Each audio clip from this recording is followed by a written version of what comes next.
Hi everyone. I hope you're all doing really well.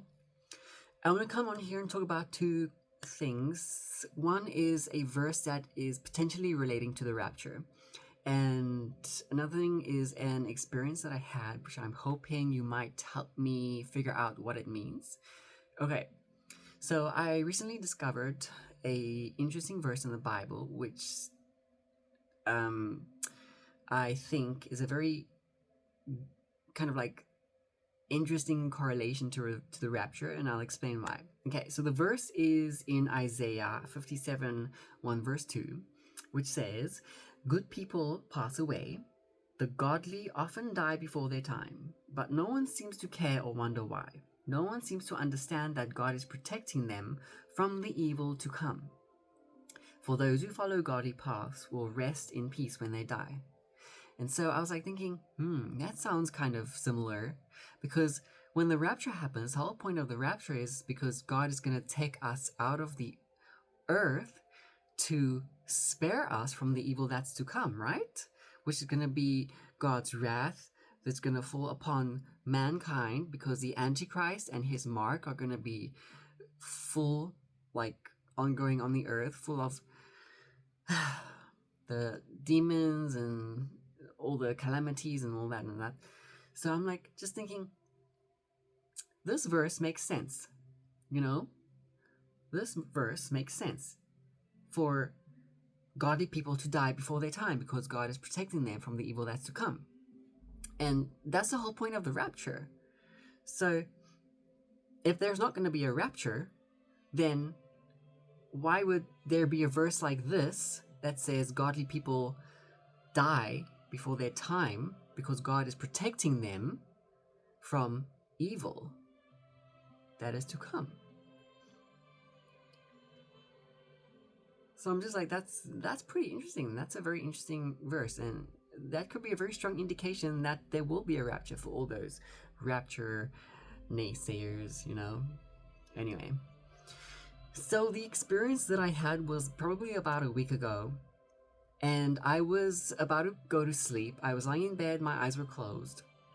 But let me just say that I was not dreaming. I was awake, and I was also not imagining what I saw because of the amount of detail that I saw. Okay? I was in bed, my eyes were closed, and it's as if a video just popped into my mind and I could see it. Like literally when I was in bed, I was consciously like realizing that I'm seeing this. And it's weird because it's different from imagining something. I don't see how it's possible to imagine something in such great detail and have like a storyline play out so smoothly. It just doesn't make sense. I know that I wasn't imagining it because it I it just doesn't make sense. And I know that I wasn't dreaming it because I was awake. I was consciously realizing that I was seeing something while I was, in bed. So basically what I saw myself and I was in some kind of dark cave. And then Jesus appeared to my left side. And he was wearing this like really golden colored cloak. But this cloak was full of light. It's as if the cloak was light itself. Like he was like the light projecting through his cloak. This golden colored light. And usually when I dream about Jesus, I can never see his face. It's always covered. But in this strange experience that I had, I saw Jesus' face. Although now to me it's like a blur. I remember I saw his face and he had such a handsome face. It was very handsome and he looked young, like probably like 30s maybe. But he had a very handsome face. That's all I remember. And he led me out of this cave. And as we're exiting the cave, I looked upon this massive, beautiful scenery. Okay. we're standing on this kind of like a stone road, but let me just say, when we exited the cave, it was like a cave in a mountain. Okay, so while we're outside this mountain, standing on this road, I just looked in front of me, and there was this most beautiful scenery I have like ever seen.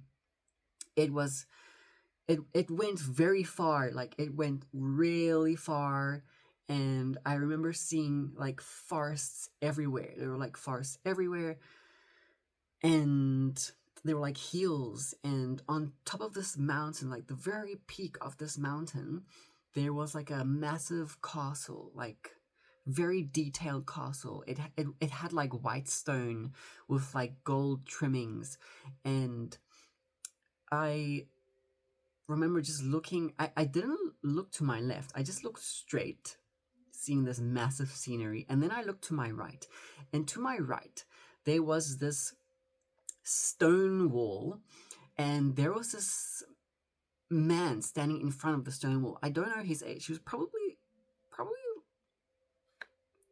I don't know, like maybe 50, between 50, 60, and 70. And I say that because he had like a whitish grayish beard that was kind of like coming down here and coming down here like that. It was kind of like connected to his sideburns and his hair. He had kind of like longish hair, white grayish hair that was just coming down like that. And he called me over, and I turned to him, and he just started speaking to me. And I have absolutely no idea what he was telling me, because while I was seeing this, I just saw him, speak to me like, and he just kept speaking to me in this manner, and I didn't hear a single thing. I don't understand. I don't know what he was telling me. And Jesus was still standing to my side or slightly to the back of me, but this man was just speaking to me, and he was wearing kind of like what they would wear in Jesus's time, that kind of like cloth, um um like just like a kind of old cloth, kind of like sackcloth kind of clothing. And yeah, so that's basically, and then the whole thing just cut. That's all I saw. And I really don't understand what it means. I don't understand why I was in a cave and Jesus was there, and I saw him and he took me out, and I saw this massive, like, beautiful, heavenly area. And then this man, this old man, kind of old man, with like very long hair, white grayish long hair, started talking to me, and I couldn't hear him. I don't understand why I saw that, or what could be the purpose of me seeing that. If you have any idea, I'd love to hear your thoughts on that. Other than that, there's a lot of updates happening now with the red heifers, as some other people might say. And you can follow this Instagram and Facebook page called the Temple Institute. They're talking a lot about the red heifers, and leading up to the building of the temple, because the red heifers are going to be used for purification purposes and all that. I did read up that the red heifers will be sacrificed between now and September. It seems like everything's always happening around September, so let's see. Anyway, if any new news arrives, I'll be on here, let you guys know. But may you all have a wonderful, blessed day in the Lord, and I will see you all again soon.